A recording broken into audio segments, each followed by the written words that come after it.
multi-party coalition, we accept that we have an equally important role to play from the opposition benches. The residents of this great city deserve nothing less, and we will not give up the fight.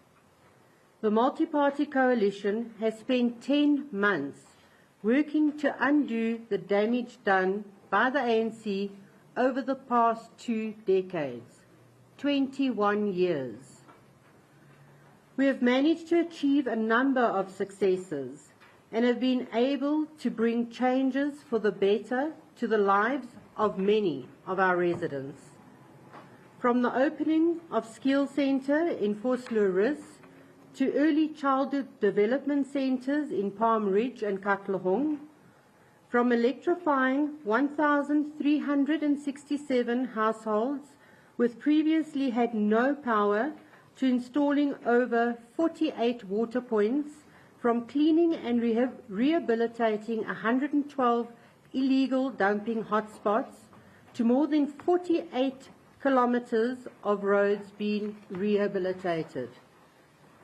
From maintaining over 2,100 stormwater systems to more than 29,000 square metres of potholes patched across the city, which I may add has not been done for 3 years. The city is just a sample of what the multi-party coalition has achieved in less than a year. And we have done so in a climate of hostility and a culture of resistance to change. We have done so against the backdrop of trying global and domestic economic uncertainty, which has made our task that much more harder. This government has had a positive impact on the lives of those whom we elected to serve, residents of our Ekurhuleni. Every one of the parties represented in the multi-party coalition has served diligently and carried out their responsibilities for the betterment of the residents of Ekurhuleni at all times. They conducted themselves with the humility benefiting that they are elected office bearers. I want to thank each and every one of them for their hard work. Residents, I want to assure you that our job is far from done. Those who seek power at all costs are one step closer to putting their hands back in the public purse, to line their own pockets or the pockets of the parties that they serve. Now more than ever, we remain steadfast in our resolve to ensure that residents come first. It may be far from the opposition benches, but our commitment remains unwavering. I thank you, and I thank all the staff in Ekurhuleni that has committed to the multi-party coalition. Your hard work is much appreciated.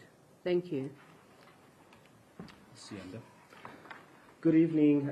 Thank you, Alderman Campbell, for that address. My name is Councillor Makubo, and I'm the spokesperson for the multi-party coalition here in the city of Ekurhuleni. And the multi-party comprising of the Democratic Alliance, Action SA, the FF Plus, and ACDP. We came into this council knowing very well that we're a minority government. We have always been a minority government since the inception of this term. And what this multi-party coalition government was able to do and demonstrate to the rest of the country is that coalition governments can work if you consult all parties represented in council. We understand that the numbers have never been on our side, and the events of today are culminating from what I call silly season within the ANC. This is an attempt by the ANC to bring themselves back to the seat of power, to come through the back door. Look, residents in 2021 demonstrated that they will not put the ANC back in power, and that is why they lost power, specifically in all metros and in Ekurhuleni.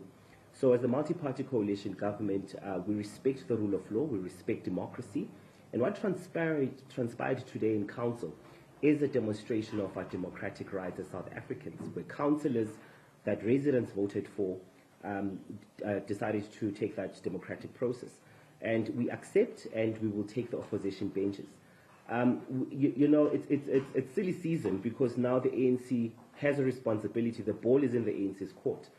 Their responsibility is now in their court to form a government in Ekurhuleni, and what our responsibility is as opposition is to ensure that we hold that government to account. The years of mismanagement, the years of you know, underdevelopment of infrastructure within the city meant that the ANC was removed from power. And we are of the view and opinion that this is not what the residents want.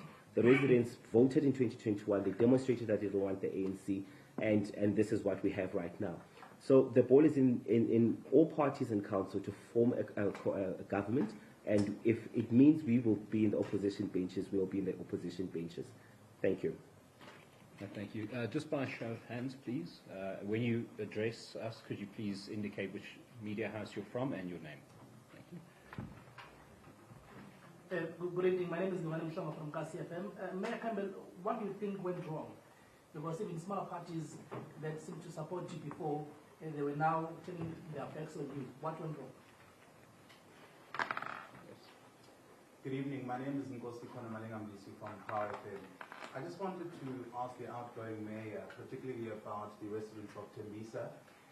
I covered that particular unrest quite extensively in that week. What now happens to the promises?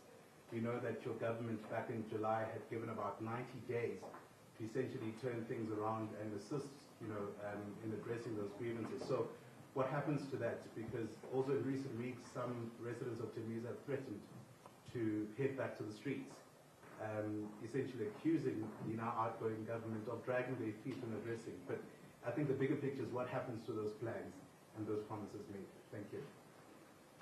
Anyone else? Right, we'll answer those two questions then, so long. Okay, thanks. With the smaller parties, we are in a coalition. So our coalition stood steadfast. Not one single party from our coalition had voted against the motion. So I don't know which other parties were not part, you know, that turned my back on, as you're stating, but the parties that voted for the motion are in coalition with the ANC. The parties who did not vote for the coalition are obviously not in coalition with anyone. However, I do think it's important to note that stability has to happen within the city. We created the platform for that stability, and we would hope that that stability would carry forward. Then Power FM. Yes, hopefully the new mayor, or you never know, I might be coming back. The vote still has to happen. I might have a 10-day rest or 7-day rest. But we have set a lot of processes in motion that cannot be undone without council resolutions. That is why it took some time to get a lot of the systems in place, because council resolutions had to take place for that to happen. Like, for instance, the debt relief policy, that is in place already, so that won't fall away. A lot of the systems that we put in place, like the SMS systems to save money, that won't fall away. So there are a lot of systems that are put in place, and hopefully it carries on. We will check from the opposition benches, however, what the processes and progresses are on that. Anyone else would like to ask anything? All right, so that's Tania Campbell. She's the outgoing mayor of Ekurhuleni, and if you listen to what she has to say and what the ANC has to say, two completely different sides of the story. The ANC saying just a little earlier that now we can fix Ekurhuleni, that in the 10 months the DA-led coalition has been in power. In Ekurhuleni, things have fallen apart. There's been no service delivery. The finances has reversed. And then you listen to Tania Campbell, and she talks about ECD centres that they've opened. She talks about over 1,300 houses that have given electricity. So two very different stories on who is actually going to be better for the East Rand. It's a developing story. We'll also speak to our reporter there later this evening.